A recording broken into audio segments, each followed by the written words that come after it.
Hey everybody, this is Chris Wook from Android Authority, and we're here at the Samsung Galaxy S4 launch event in New York City at Radio City Music Hall. Now, we've been comparing a bunch of phones, seeing how they hold up to the S4, and now we've moved on to the HTC Droid DNA. Now, both are 5-inch 1080p phones. Both have the same pixel density of 441 ppi, but as Samsung likes to tout, the display in the S4 is Super AMOLED, while as the display in the Droid DNA is an LCD. Now, looking at hardware specs, we've actually gone ahead and ran some benchmarks here. We did this earlier to take a look at how the specs held up.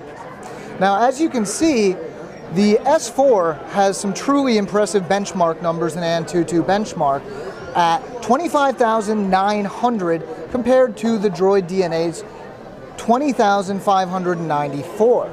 This is thanks in part to the much more powerful processor in the S4. We're not sure if this is the processor that the device is going to ship with, but what is in this very phone right here is a 1.9 gigahertz Qualcomm processor. It's unconfirmed what build this is, but we do know that it's ARM v7 architecture.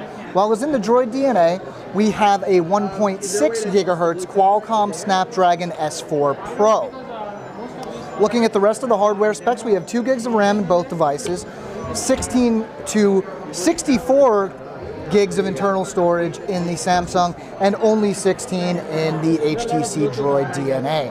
Moving on to the cameras, the Samsung Galaxy S4 has a 13 megapixel camera in the rear and a 2 megapixel camera up front, while the Droid DNA only has a 8 megapixel camera in the rear and 2 up front.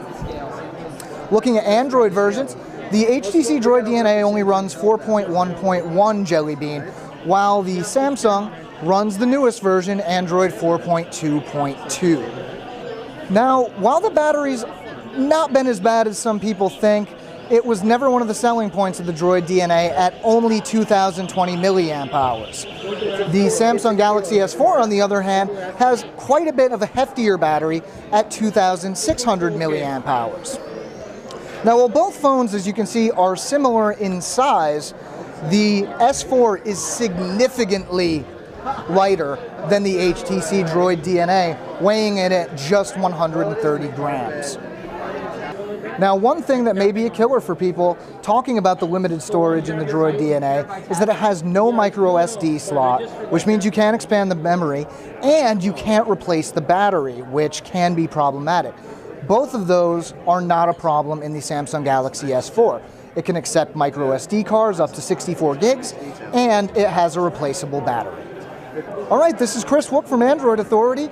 We've still got more phones to bring you, so stay tuned.